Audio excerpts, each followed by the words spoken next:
Et bonjour, bienvenue au 4e jour de cet atelier de design de vie en ligne. Donc maintenant qu'on a vu ressources, rêves, limites, besoins, on va passer à l'étape de conception. Donc qu'on appelle design en anglais. Et donc là c'est vraiment l'outil au cœur de cette méthode du design de vie.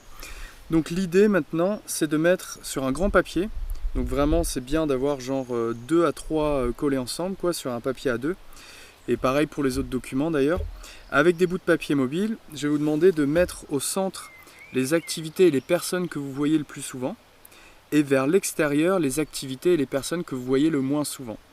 Donc sur un seul document, vous avez tous les éléments de votre vie, tout ce que vous faites de votre temps, et comment est-ce que ça interagit. Donc vous pouvez aussi faire des tranches si vous voulez, si vous avez des domaines vraiment assez spécifiques, différents dans votre vie.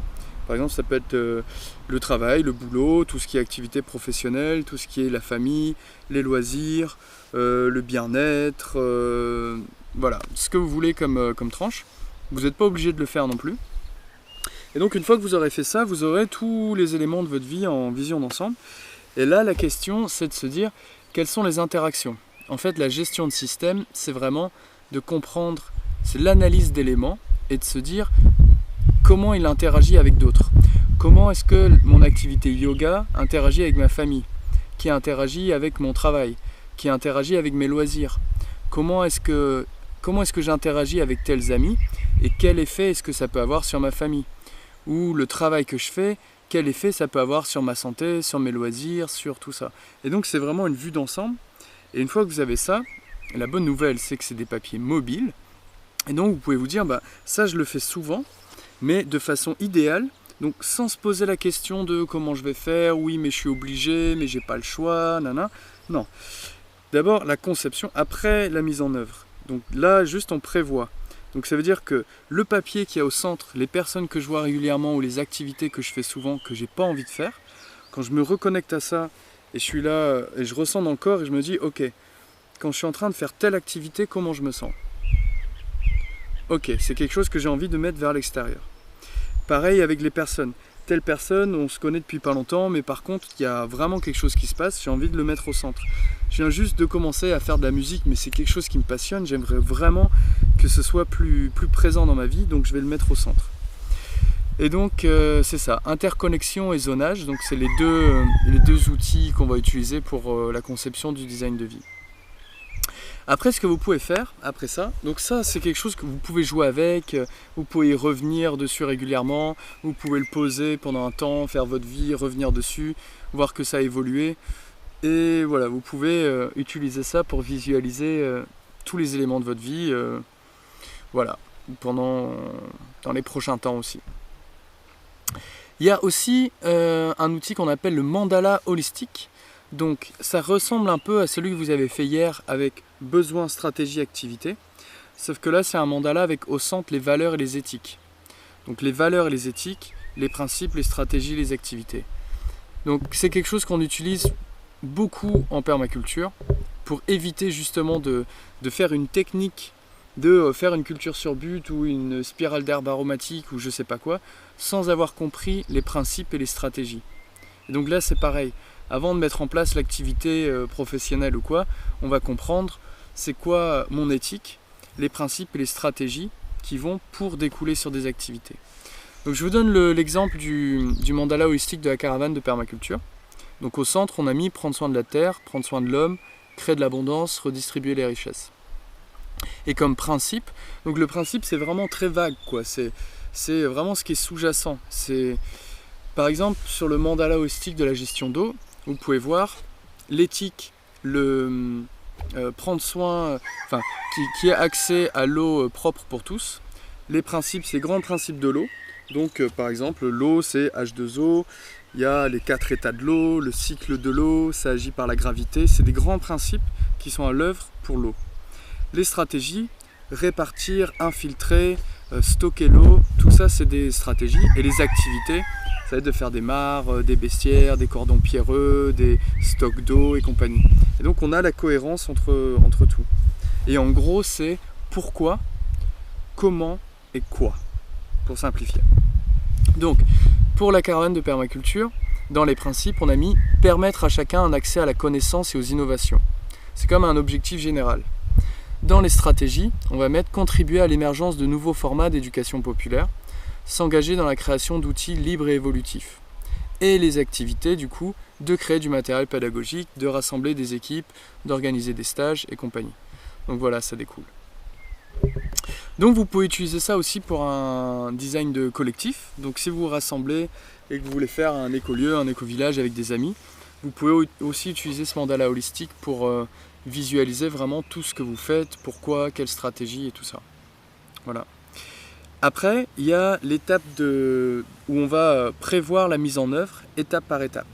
Donc là, ce que je vais vous proposer de faire, c'est de mettre votre carte de vision avec votre rêve en haut, sur une grande feuille encore une fois, mettre les éléments de la situation actuelle, où est-ce que j'en suis, qu'est-ce qui se passe, voilà, j'ai un contrat, j'ai des engagements, j'ai ceci, j'ai cela, j'ai telle envie, c'est la situation actuelle. Et après, pour arriver à ce rêve, pour arriver à cette communauté, à cette activité de mes rêves, je vais faire étape par étape. Je vais avoir besoin de passer par me former en éco-construction, en facilitation, en conception de projets collectifs, en je sais pas quoi, et différentes étapes comme ça. Trouver les ressources, trouver le lieu. Et donc à chaque fois, il va y avoir des besoins qu'on va mettre sur la gauche. Je vais avoir besoin de trouver le bon stage, de trouver le temps, trouver les ressources, voilà. Et il y a des soutiens. Il y a des soutiens, des réseaux, des personnes ressources, tout ce qui va soutenir telle étape. Donc, étape par étape, les besoins de chaque étape et les soutiens. Et donc, vous allez prévoir la mise en œuvre par la suite. Voilà. Et après, l'idée, c'est de le mettre en place. Et aussi de ne pas oublier les pratiques culturelles. Donc, ça veut dire, dans les communautés à Gaïa, par exemple, en Thaïlande, tous les lundis, on commence par grand nettoyage. Donc toute la communauté est là, on nettoie, voilà. Et ça donne des repères en fait dans le temps et des moments de rassemblement, de célébration qui font que voilà, il y a une culture partagée, c'est une identité de groupe et c'est quelque chose que vous pouvez faire pour vous, avec vos proches, dans votre communauté. Et de se dire, voilà, les jeudis, c'est soirée pizza, on se rassemble, ou on fait un apéro avec le quartier les mardis soirs, ou on fait une soirée cinéma sur grand écran chez Philippe les dimanches. Et en fait, c'est de se donner des rendez-vous comme ça, et on peut le faire pour soi-même aussi. Donc c'est de prendre par exemple une semaine type, ou un mois type, et de se dire, voilà, j'ai regardé mes besoins, j'ai besoin de faire du sport, de marcher, d'être en connexion avec les autres, de faire différentes choses. Quand est-ce que je vais me garder du temps pour le faire? Donc par exemple les lundis, voilà, là c'est cours de yoga, le mardi soir c'est balade en forêt, le jeudi soir c'est cours de musique ou quoi que ce soit, et de pouvoir vraiment répondre à vos besoins et garder quelque chose une vie dynamique de célébration qui vous corresponde au quotidien. Voilà, les pratiques culturelles. Et après, c'est la mise en œuvre. Donc là, ça devient beaucoup plus facile parce qu'on a pris le temps d'observer, de regarder tous les potentiels, d'analyser les limites, donc de faire un design conscient avec le temps que je veux passer à quoi, qu'est-ce qui est le plus important dans ma vie. Et donc après, ça va être beaucoup plus facile de le mettre en œuvre. Donc voilà, c'est l'idée. J'espère que ça vous a plu, ce stage de design de vie en ligne. Si vous voulez donner des contributions pour la caravane de permaculture pour soutenir les projets, c'est possible. Vous pouvez nous contacter, envoyer un virement ou quoi. Voilà, c'est un peu d'énergie à mettre en place et donc à créer des outils, à diffuser, à organiser, à tout ça. Donc si vous voulez contribuer, c'est super. C'est prix libre, donc vous donnez ce que vous voulez. Si ça vous a plu, tout ça. Et on va se faire un Zoom demain pour voir les retours, l'évaluation, comment ça va.